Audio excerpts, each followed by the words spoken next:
And you take that to a bit of a negative extreme. At what point are you no longer verifying, for example, someone's character, and you're trusting what someone else has told you about that person, or where they're from, or their color of their skin? Right. And it aha moment of was like, oh my God, racism is an optimization. And we do it because it saves time.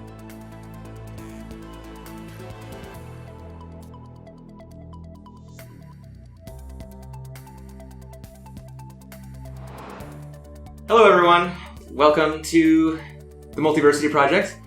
We got a special treat for you today. We're at the Latin American Bitcoin Conference, also known as LaBitConf.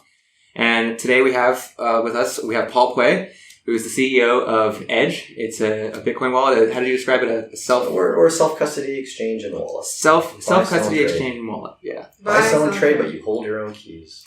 But he's really here because no, really, because he's a lot of fun to talk to every time I talk to him. So actually, we went about 2 hours the last time we chatted. I'm sure it did. Yeah. 2 or 3 hours at another in Acapulco, right? In Latin America. Yes, in Acapulco. Yeah. I think it could be interesting to get into crypto and consensus building. Do you want to go into that a little bit more? Because you talked about that as one of the problems that crypto could potentially help solve. The disagreement that we've seen, whether you call it like the scaling wars or functionality wars, like what should something be able to do, is rooted in our own individual differences of what value they get out of crypto. Like, let's ask the bigger question. Bitcoin was invented, right? All these people came to it. Name the top 5 things that Bitcoin, at its end goal, if it were to succeed, is supposed to achieve. Like throw up anything.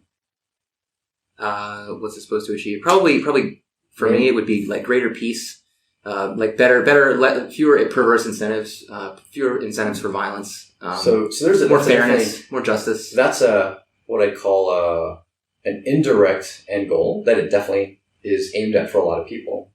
If you look at the technology, okay, so sound money. What's even the definition of sound money? How would you define sound money? Say money that is easily usable and it's predictable. Predictable. Yeah. So what would you need to predict? In order for something to be predictable, there's a thing you have to be able to predict. So what's that thing that you're trying to predict? Is it a number of some sort? Is it what's the thing you would predict? You want it to be able to store value in a predictable way. So you want the value to be fairly constant? At least predictable. Predictable. Well, so I think, the value hasn't been predictable. I think it's more important that the supply is constant. There you go. Yeah. So what is very predictable is the supply. Yeah. So that's one thing that people want out of Bitcoin. But not everybody necessarily cares about that. Clearly, because Ethereum came out, which doesn't have, although it has somewhat of a predictable, has a different supply. Yeah. And people just simply didn't value that, it has to be 21 million. That's kind of cool.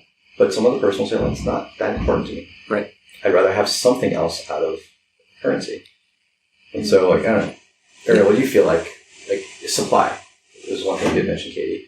But if you had to extract what you think would be valuable for Bitcoin to succeed, what would you say is that aspect of it? Oh, it's a deflationary currency. So deflationary, which seems to trend towards its supply.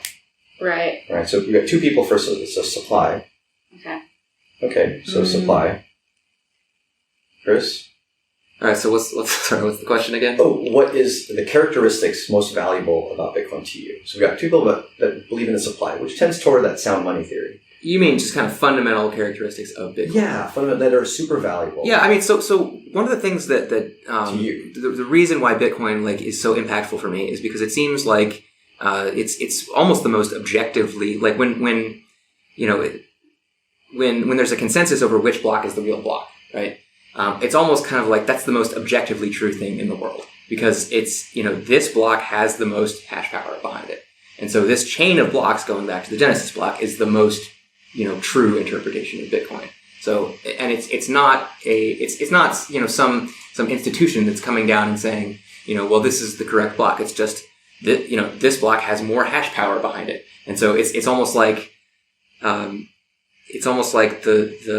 as Satoshi says in the white paper, it's the most, the highest percentage of honest hash power has gone into. So if you take those terms, they're very technical in a way, and they're also kind of crypto jargon.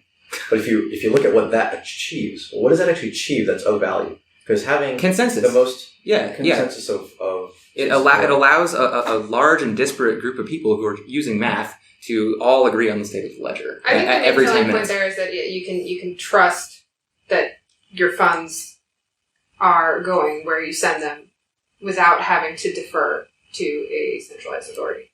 Right. Yeah, That's another thing that's very important. Trustless, decentralized. Yeah. Great. The So rules trustless, apply. The rules apply to decentralized, everyone. central authority. But what does that actually accomplish? Distribution of power. Distribution More of distributed power.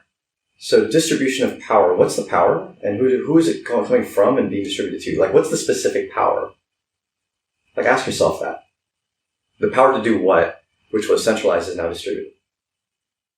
Because I get these terms a lot. I mean, it's this is what everything. Bitcoin is. I mean, It's money like, allows it you to buy decentralizes. anything. I go, well, what's the value of decentralizing something? Well, it makes this and that. Well, what's the value of that? It You got to makes distill to something that's actually tangible. Take yourself out of the cryptocurrency world and say something that's tangible to just a human in general. So you said something like there's a finite, and not necessarily finite, but a predictable supply. And with respect to money, I think a human can generally get to the point where they understood the value of that. But now when you start going down the jargon, which happens a lot in the crypto world of, oh, it distributes power. Well, what's that power? What's that power that I don't have that you're now distributing back to me? Can you actually distill it down to that? Like, I know what it is to me, but I'm curious what it is to other people. Well, for me, the most interesting thing about it is that it takes the power to manipulate currency out of the hands of... Define manipulate. Manipulate the value of it by pumping the supply. So it could come back down to the exact same thing you just said. Yeah. So it's not a second reason, it's actually the first, which is the supply. But what about something like Right.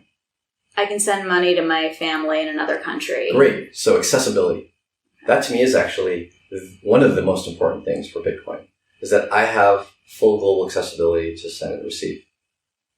That is 100% independent of what you value. Right. Completely.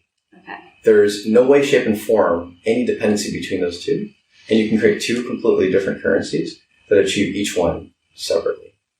Right. We all rallied around Bitcoin early on because there is a similar demographic of people that value both, but they might value one more than the other, but they kind of think both are cool.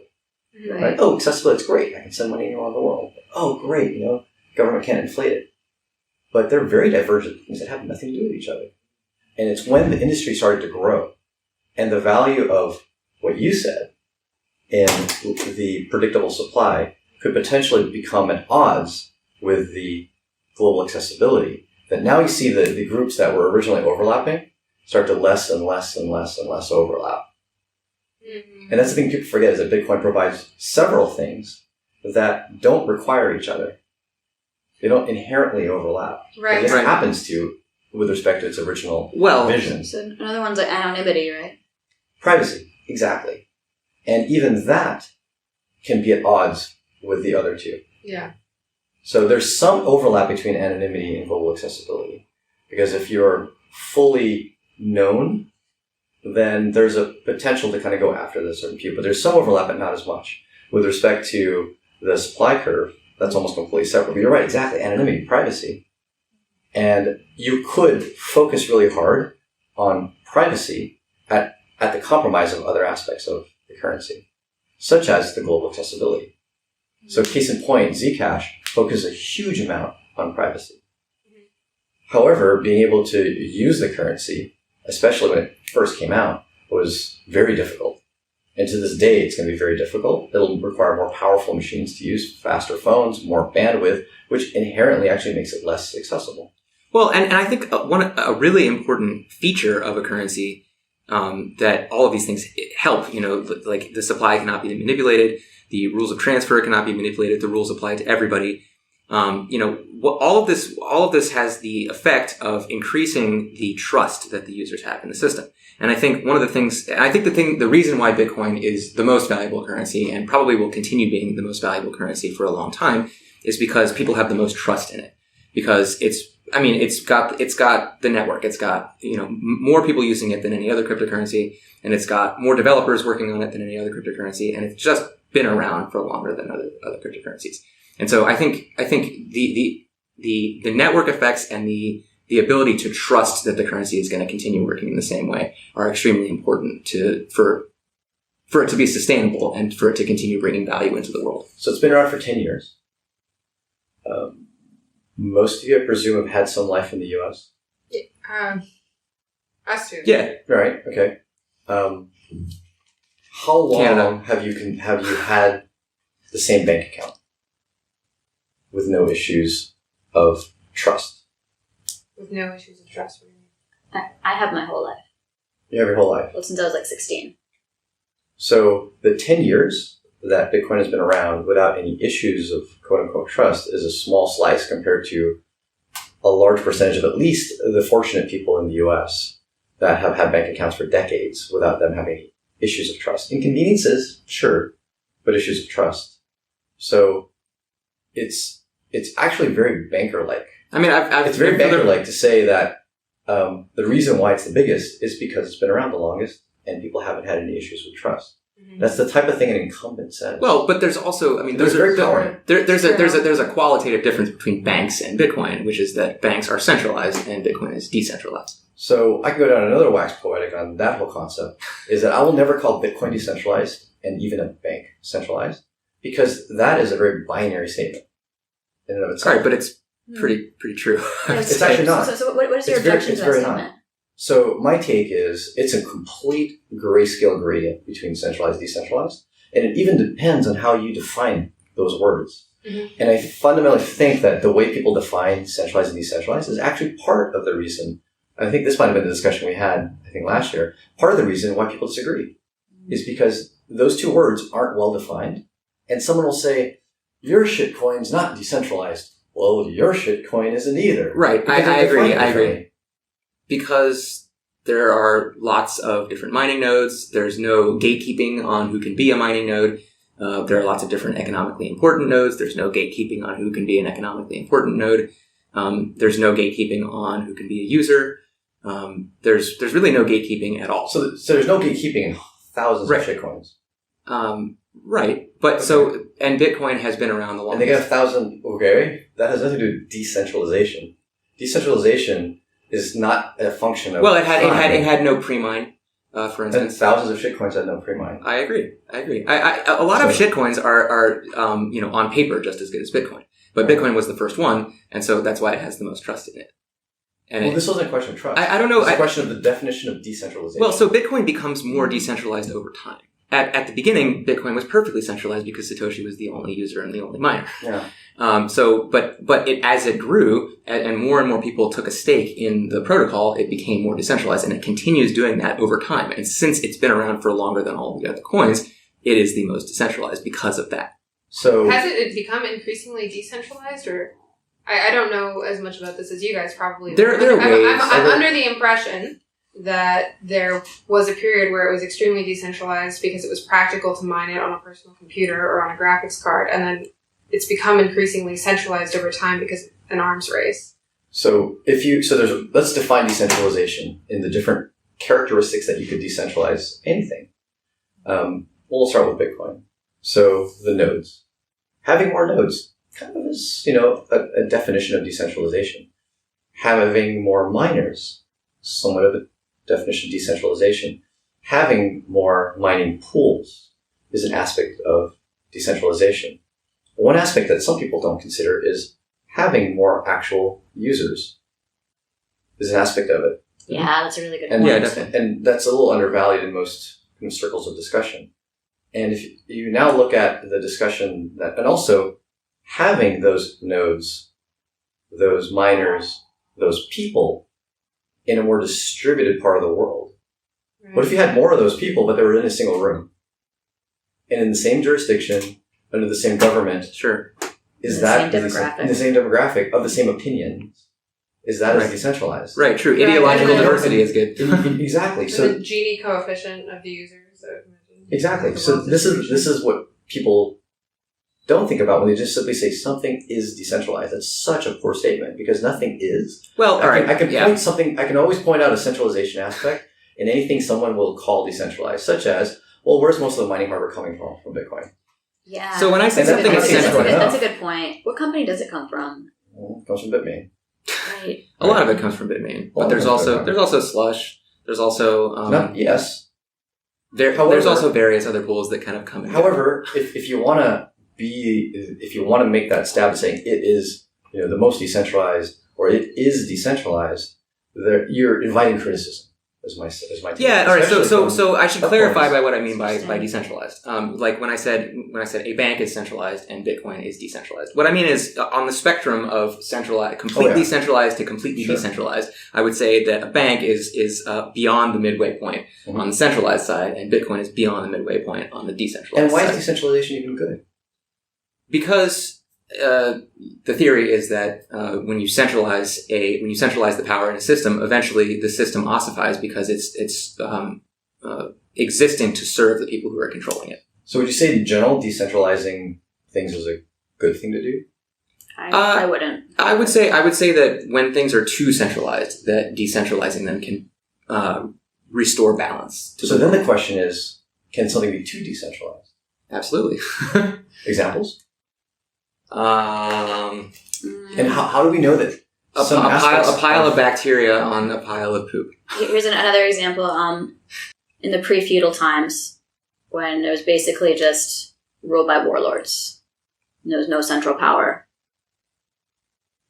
Ruled by warlords, I think, is a great example of things becoming too decentralized. You have a lot of it's. How we and this actually probably lends to the other half of the convo, but. A lot of the proponents of Bitcoin, and myself included, say that we're accepting a compromise with Bitcoin being very decentralized, but and being more sound and harder money, but it's simply not going to be as fast, and it's going to be slower because that slowness is what imparts its security, right? And we come to this greater consensus with a lot of miners and nodes, and that it takes more energy to do that.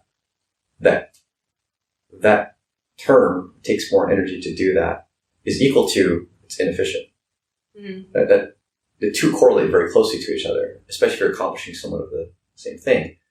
So but trust can be inefficient like that. I mean, absolutely. If you, I mean, you're not gonna always you're gonna stick with your old friends that you know and trust. Because you've built up a relationship over time, and therefore, maybe they aren't the exact perfect best friend that you could be with, but they're you can trust them with. Exactly, you know that you can trust them, and so that actually does make it more efficient. You don't have to verify them all the time. Exactly. It's nice to trust, not verify. I mean, it's one of the worst taglines I've seen in the crypto space. I hate it to a passion. Oh, trust but verify. Don't trust, verify. Yeah. If you did that with your life, you'd get nothing done. I mean, so you absolutely get nothing done. You're like, should I sleep on this bed or is it going to collapse underneath me? Is this roof safe? Oh, you're going to do the math and figure out if it's. Yeah. I mean, maybe the first time you encounter something or someone, you should be like that. But then once it has proven itself to you repeatedly, then you can probably trust it. So, sure. But at what point do you take it's proven to you and apply that to other parts of life? When do you take a pattern, right? It's all about pattern recognition. That's all our brains are doing. It's like, oh, there's a pattern. I'm just going to apply it here because it's kind of roughly the same. Mm-hmm. And when does that optimization start to go bad for us? When is that no longer a good decision to optimize to that level? And should we be as decentralized as possible and constantly verify? It's interesting because you can see ways that it can be toxic at both ends. Because if Chris came into this room and was like, this is the first hotel room I've been in Uruguay, I'm going to measure all the walls and make sure it's all structurally sound, that'd be probably a big waste of time. But if this was Chris's first time in Uruguay and he was like, I'm just going to go to the rough neighborhood and walk around at night because it's okay to do that in the small town I came from, then maybe that's also... The small town in Maine. That's actually a great example because we're staying at a Radisson. It's got a name. Yeah, part of the reason why we don't have to verify everything here is because we're staying at a centralized Radisson that... They're reputable. Yeah, it has a reputation. Everybody's familiar with it. We trust. This it episode brought to automatically. you by Radisson Hotel. Where you cannot pay A bills. hotel you can trust. Don't verify. Yeah. Don't verify. Trust. It's Radisson. It's all right. It's not bad. Oh my gosh. But I had this aha moment, and this is what we were talking about last year, I think, Okay. right? The aha moment where I was like, oh my God, this is the sinking feeling of humanity kind of disappointing me, is that so much of my life has been around technology, where we build trust in systems so that we can build on top of those systems with another system. It's like a library you build. Mm-hmm. And we don't have to verify anything underneath it. We have to write all that code or rewrite it ourselves. Right. And the same thing happens when we meet people. We go to Radisson. It's like, I don't have to trust that anymore. So I don't have to verify it. I can trust it and get my work done on a computer. And you take that to a bit of a negative extreme. At what point are you no longer verifying, for example, someone's character, and you're trusting what someone else has told you about that person or where they're from or their color of their skin? Right. And it aha moment was like, oh my God, racism is an optimization. And we do it because it saves time. It was such a sinking moment to feel that way. And it's a total gray area between total racist jerk that just sees whatever person of color of skin and instantly thinks they're an asshole and should die, to the other extreme of you meet someone, you're just like, hi, how are you doing? Oh my God, where are you from? You know, what do you do? What do you love doing? And, you know, what are your hobbies? And it doesn't matter what you look like, where you're from, or what anyone said about you. I will go and take the same amount of energy to get to know you as anyone else. That's like the full kind of decentralized, super suboptimal person, which sounds like the greatest person in the world. Yet, you'd never get anything done. And the You'd probably die. the true extreme of that would be you treat every stranger the same as a member of your family. It Exactly. doesn't matter that you're my brother. I trust you as much as the stranger. Well, the member of family, you've already kind of done your assessment. You've asked them, you've learned about them. So since you're not taking anyone else's advice and their optimization, because other people can be an optimizer for you too. Yeah. Right? You trust them. At what point do we take it to that horrible extreme and say, I'm just not going to bother dealing with you because that's what my mom said. So I definitely agree that racism seems to be left over from earlier days in our probably is programmed into our genetics. I think somewhere. we're all still racist. Yeah, and I think that You just don't know it. It's just more subtle. And I think that the reason why it adapted is because it had uses, and I think that those uses are becoming less clear in a world where all of us are kind of intermarrying, and like there's all these, there's all these like shades of different races now, and maybe it used to make sense to like only interact with people who look like you, back in hunter-gatherer days or something like that, because it was very unlikely that somebody would look different from you and be, anything like you, basically. Yeah. And yet, as we learned in our incel episode, people still seem to have a strong preference in general for dating those of their own race. Yeah. For whatever. In a way, it's a comfort level of not having to learn an entirely potentially different culture and way of living that you don't have to be accustomed to. If you believe that a person of your own race will be more similar to what you already know. Yeah, it's a rough estimate, and it probably at some points in history was a decent metric. And nowadays, especially if you're living in a cosmopolitan country, it's probably not so much, but it's got me thinking about, like, I mean, I agree with you. I think everybody is still a little bit racist, but like for the large part, I think there's a song and a musical about that. A little bit racist, something like that. I think we've just replaced race with other metrics for how to judge people. Like for me, I know a big thing is clothing. Like a really big thing is clothing. I judge, like, if I'm walking. Sorry. I have to do that all the time too. Like those men with gray sweaters. Right. No, but like, if I'm walking down the street at night and there's these split-second judgments about, do I need to cross the street to feel safe or not, based on like who's coming near me. My biggest factor that I look at is how the person is dressed. Yeah. And how they're walking. Exactly. A person in a suit is not going to rob you physically. Probably they might do it financially. They might have already robbed me. Right. They're not going to rob you on the street tonight, most likely.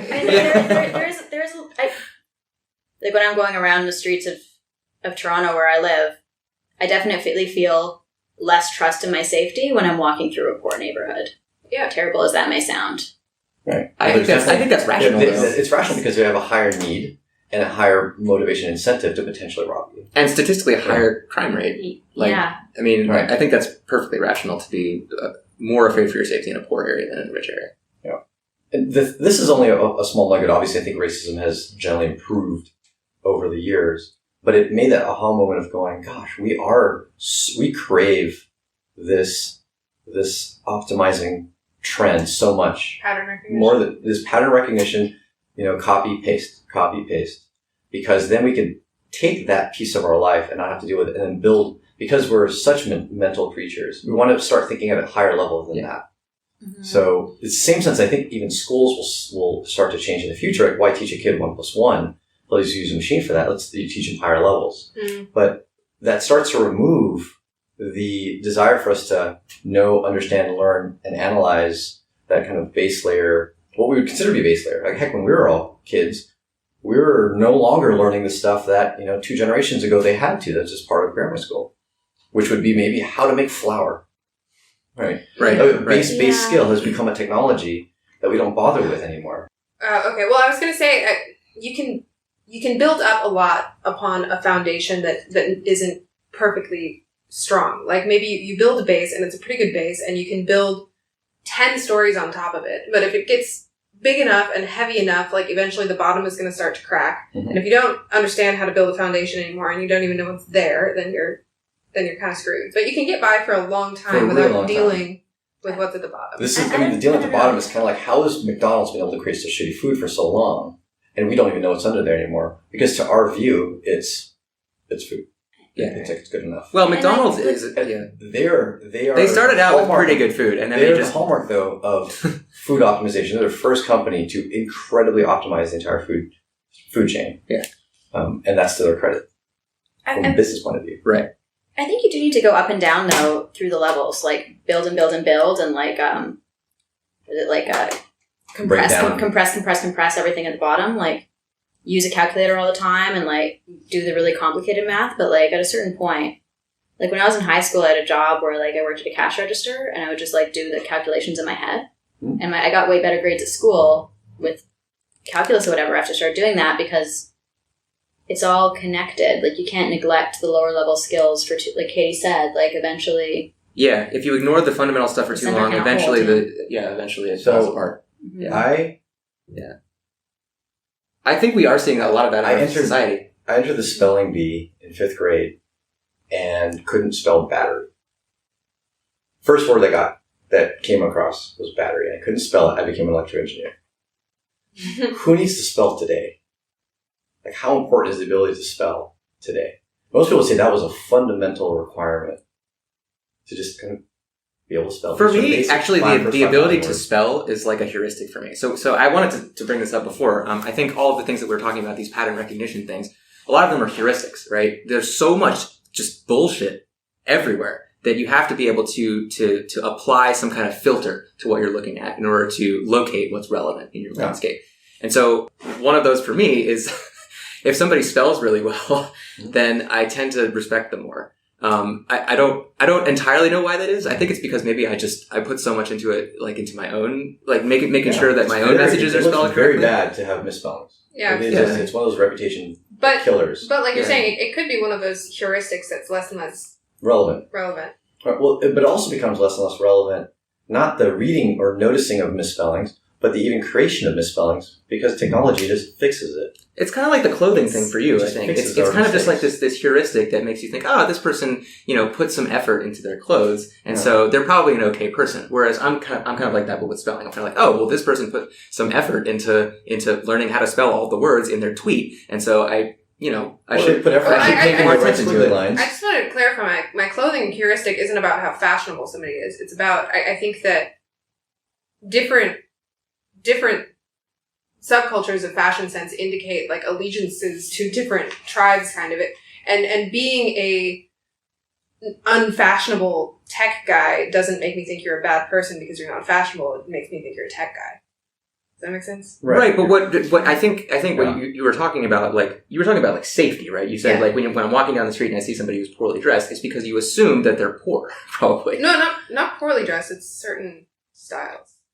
Oh, really? Yeah. Well, would you care to share what style? Association of clothing to whether or not it's different depending on financial status. Yeah. Like, does this look like clothes that you could have picked up for very, very little money?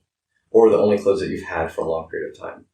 Then you would associate them with having a low financial status, which would make them more dangerous. It's financial status, and then there's also there's subcultures that seem more likely to steal. Pose a threat.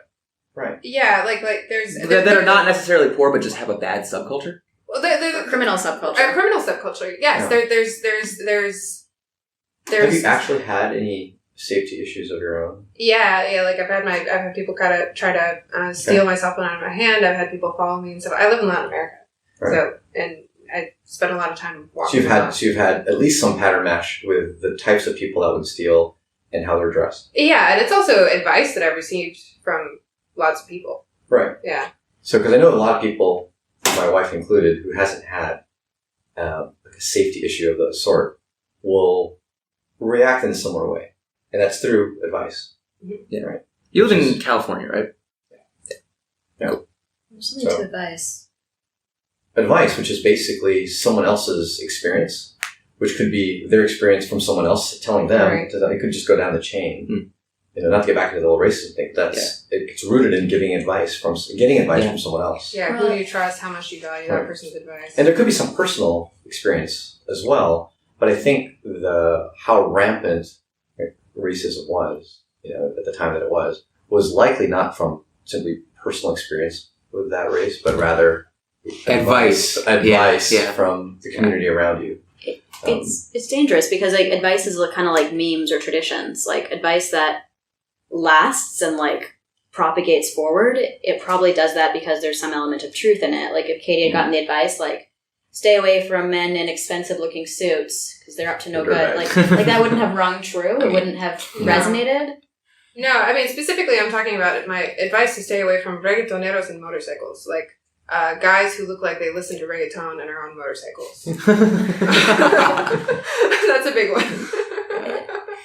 That's from in Mexico. Yeah, and it's from my experience and it's also from advice. It's interesting because like this advice, traditions, like these nodules of skills, like all these things, that's like basically when you put something into heuristic, you're basically saying you trust what's in it and you're just willing to like not think about it. Right. And put it in a box. When that, like you said before, like when that happens and you leave it there for too long, it can start to decay inside without you realizing it. So you kind of have to keep, in a way, keep it in check. Yeah. Well, this is like, one of the things. You have to go back and verify at a certain point. Yes, one of the things I wanted to bring up. Verify it once it starts to break their understanding of what is supposed to be in that box. Yeah, well, one of the things I wanted to bring up with this that I think ties into everything we've been talking about is that, so, when I receive a piece of advice from somebody, I'll take it seriously, to the degree to which I trust the person. But I'll always verify the piece of advice because it could be some piece of advice that they got, from somebody else. Always is a pretty So what happens is it gets stored in my brain as piece of advice that hasn't been verified. And so if I have an opportunity to verify it, then I do that, and then it becomes a piece of advice that has been verified. How did you verify that it was okay to stay in the Radisson? By staying here, yeah. Really? Yeah. But you paid money for it. But how is that verifying when you've put your money in and you've sat on something that didn't kill you, you didn't have a roof above you that didn't fall on top of you? So did you truly verify the Radisson? Define verify, actually, is the point, right? Like, how do you check the box that I've verified the Radisson? Well, so there's verified. You risked it. You risked your life. So there's things that have been verified 0 times. There's things that have been verified 1 time. There's things that have been verified 2 times. There's things that have been verified, and so on and so on. That if I verified something, 1,000 times, I'm much less likely to think about verifying it than if I've verified it 0 times. If I verify it 0 times, then I'm very likely to be like, okay, I better verify. So that's weird to call it staying here as a verify because you did it without doing anything once you got here other than staying here. Right. There's other ways. Like you could look at reviews, look for different sources, look for pictures, look for corroborating pieces of evidence without actually going here. yourself. Yeah, Like, but I value I don't- firsthand experience. I don't think more I've than ever stayed at a secondhand. Radisson before. Come to think of it, like I think this is my first time at a Radisson, but I knew exactly what to expect. But it's again, it's like I didn't. I've been into one, but I didn't know what to expect. I forgot. I've seen it in a bunch of different hotels. I mean, so but it's also like what level of abstraction we're like latching onto. I mean, for me, like staying at the Radisson isn't like the chain, the Radisson. It's like Western hotel chain. yeah, That's the exactly. category. Like this is a large hotel chain Yeah. and large and respected hotel chain, and like honestly, this is I haven't had a bad hotel Yeah. experience almost anywhere. Yeah, it's It's McDonald's, totally. But you're potentially missing out on a nice boutique hotel at half the price Right. down the street. Or an Airbnb Maybe or something. maybe this is more like an Olive Garden. Yeah, possibly. I mean, honestly, the reason I picked this hotel is because the conference is being held in the hotel, and I want to be here at the conference. Very true. Well, that's you trusting the conference to a certain extent, right? Exactly, and I've been to 5. This is my 5th LaBitConf. So how many? And I trust the guys running this conference. Being in this industry and space and having met you, or not met you, but saw you in Acapulco, can I take a rough guess that you guys have a rough political stance in reducing, if not eliminating, government? Yeah. I used to be eliminating, and I think I'm a little bit back towards reducing now. Reducing. I'm in the same boat. I would say no. Okay, what would you say you would align yourself with, if anything? I wouldn't necessarily say that the size of government is the main metric that I'm attaching my political opinions to. Okay. I think for Laws and regulations are. I think for me a big question is how conservative to be with regards to the current system that we have now. Whether it's best that change come about through incremental changes within the current system, however you define the current system. I mean, I kind of like the United States republicanism, Right. or whether some kind of more dramatic transformation to something different is Overthrow better. kind of thing. Overthrow, in some sense. I mean, I used to believe in like literal overthrow, but I don't really believe in violent revolution anymore. I mean, I'm still open to discussing it, but a more dramatic, like basically whether incremental change or whether like a dramatic change is on the horizon. I bring it up to kind of tie back to the original topic of where we're talking about optimizations and trust and, building abstraction layers and for the people I'm surrounded by. So I feel like I've aligned with wanting this much more decentralized type of a political system where we have almost no laws other than the basics of peace. Don't hurt, don't steal type of thing. Mm-hmm. But then realize that humanity doesn't want that as a whole because we crave the optimization side. And government exists and is so large because we can just do other stuff and let them decide for us, even if their decisions aren't that great. And I mean, worse over time. Like at least 80% of humanity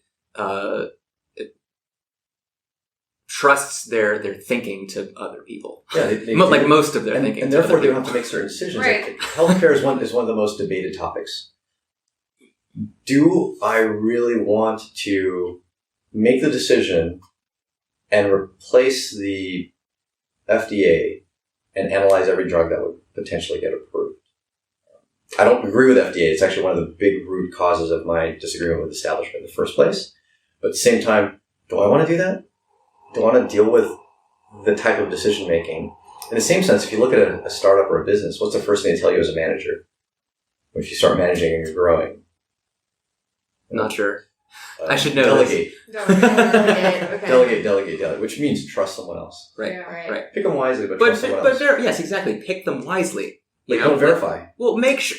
You don't verify. But you want, Pick wisely, but you, yes. But then trust them, and when they complete the job, you're like, that's the So I think there's Yeah. something different between picking wisely and verifying. But I think they're related. Like you're when you choose somebody wisely to do a job, you want to interview them, right? And you want to see if they know something about, throw some heuristics at them to see if like they pass some kind of sanity check, for the job that they're about to do, even if you can't really do that job that well. I mean, I think there are certain heuristics that you can use to weed out the people. So who in a really decentralized political system, I can choose my political affiliation because I just simply move a block over. Like, say every block was its own little country, then I get to choose by just simply moving from one block to another. I mean that would only work if there was like available spaces in each block. Let's say I owned the building which is in that block, and so therefore you can rent space in me, but in my building.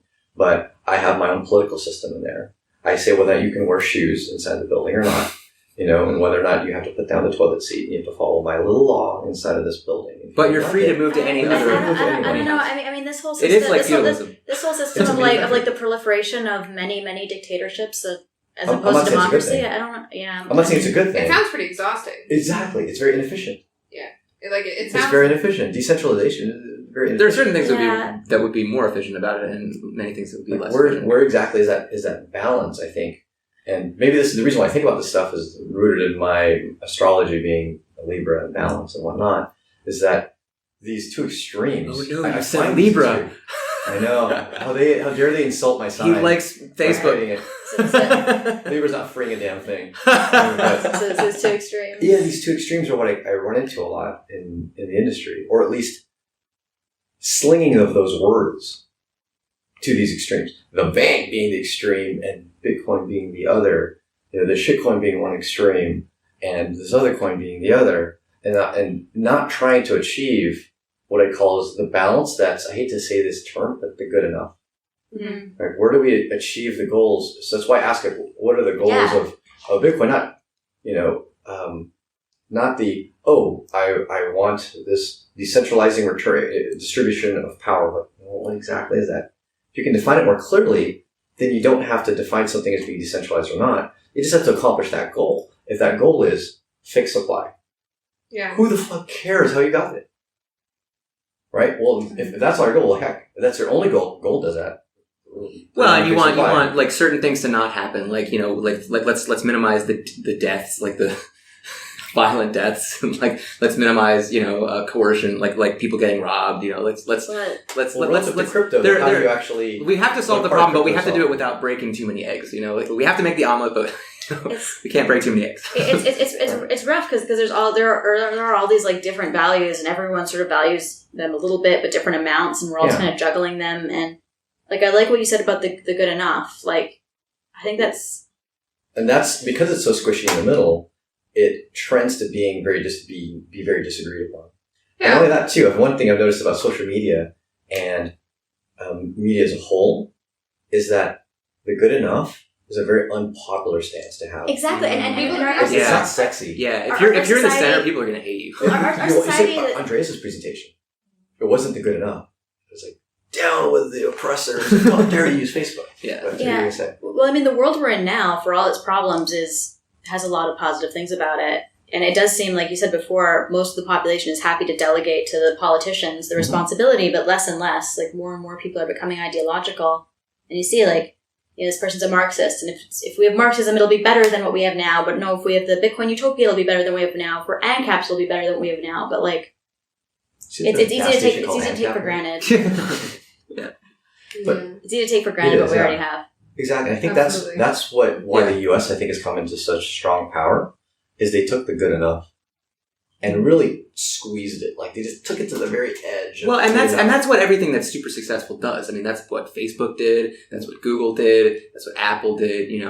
Apple used to be kind of visionary, but now they're like, okay, we have this formula that kind of works, and now we're super popular, and we have these network effects, and we're like nobody hates us, right? And so we're just continuing to ride on our success. There's a lot of people hate them, but not enough. One thing that I was going to say about the good enough and why it's hard to get people to rally around it, why it's not popular, is because it's not a hard stance that you can. Yeah, it's hard to sell it in a passionate way. You can, exactly. And so, like, the people who are noisy and passionate and like really, really, really, really care tend to be drawn towards something that they can like really be high energy about. And it's hard to be really high energy about like good enough compromise. Like, it's just not a sexy and interesting thing. I feel like there might be a way to do it. Jordan Peterson does that because I feel like the success of Bitcoin is going to be rooted in us finding that good enough. Jordan Peterson is a passionate fence to be able to to fix the definitely not good enough.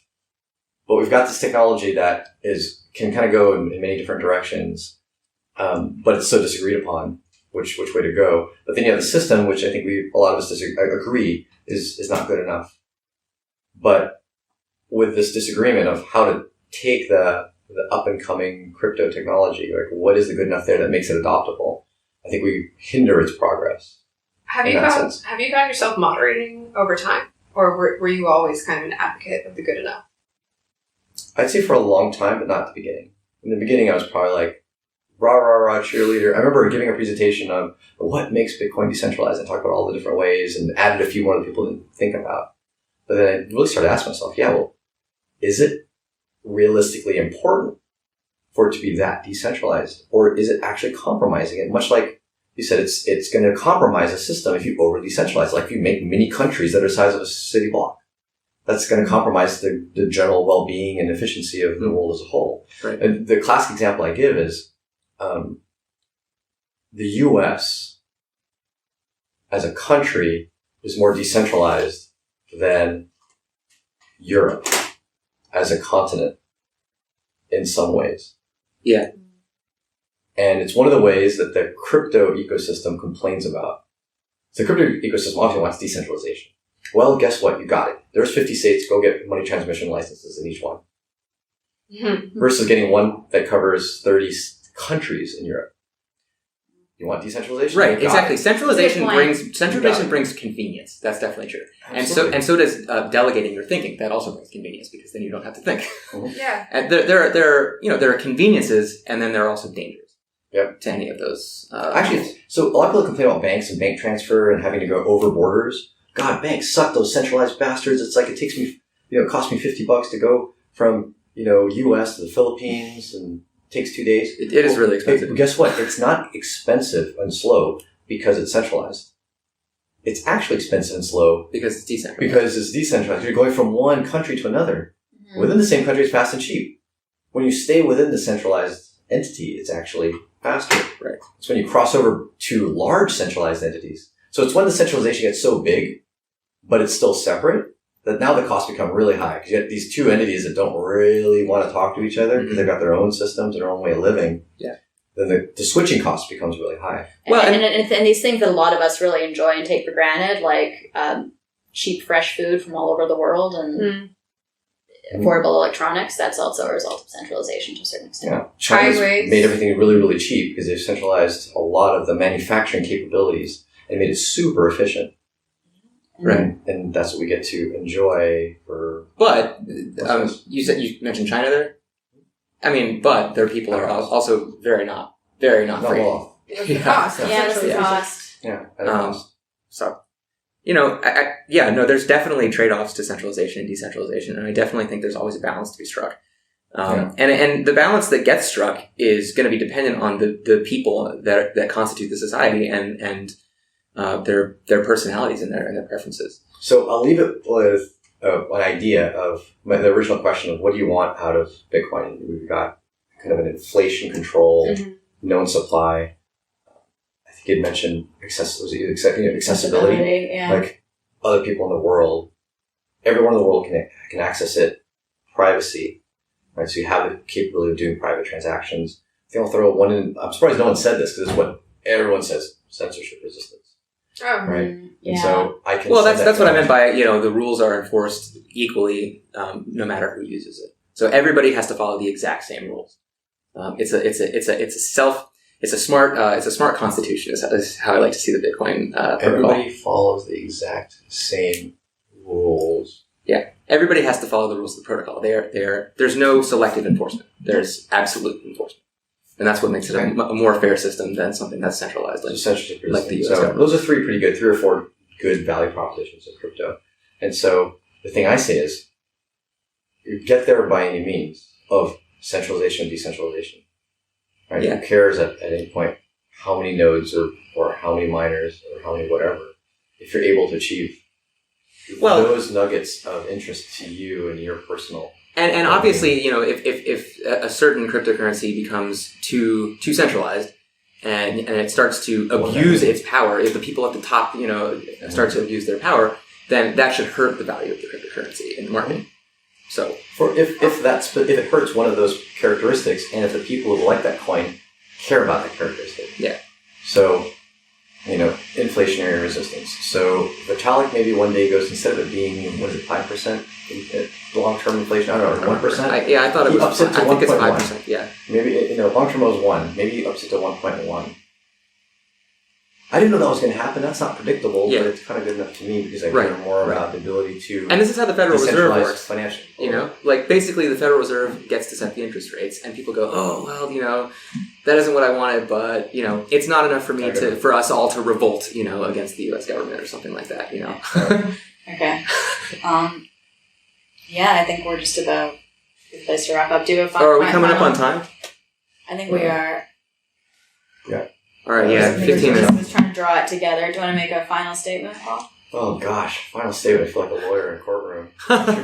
Any last Last words? words. Like quote this and put it everywhere. Well, you put out a lot of controversial I don't know. stuff today. I'm not sure. You guys had more of these discussions. I'm not sure what this one was like relative to other talks No, and discussions. It's a lot of fun. Yeah. But I guess I'll just put out that boring, not so sexy or interesting frame of mind that I hope more people will have, which is like, you know, what is that balance, and try to find that balance, and not to sit on too much of an extreme, and especially to not sit on too much of the rhetoric and buzzwords that especially our industry is full of. Yeah. You know, with decentralized power distribution, and actually try to more well define it for yourself. Like, what do you really, really want out of it versus the kind of buzzword soup, and then strive towards that, whether it be voting with your money, what you hold, what you use, what you advocate, because it is still a human system. As much as people think like, you know, Bitcoin is ossified, it actually still has capacity to change, maybe not as much as before. But in those times where there's going to be some discussion of change, really go to your heart and go, okay, well, what really do I care about the most? And you know, what will I then put forward and vocalize?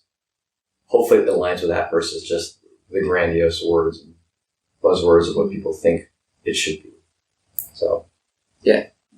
Even if it's just the unsexy good. Yeah. So, out there. Okay. Cool. Yeah, well, thank you so much for joining us, Paul. This was a really cool discussion. Oh, cool. Glad you guys had fun. Yeah. Do you want us to link your stuff in the description? Sure. In the description notes here, and mash that subscribe button. Yeah. That's what I was to say. Exactly. It's going to be on YouTube? Yeah. That centralized silo of data and whatnot. So, yeah. Yes. So I can't promise there'd be any other, wax poetic, philosophical discussions on our website, edge.app, but you can check it out. Thanks for joining us on the Multiversity Project. We hope you found this episode both mind-bending and enjoyable. We can be found all over the social media space and at multiversityproject.co. If you like this content, give us a like, comment, follow, share, or support us on Patreon. Catch you on the flip side.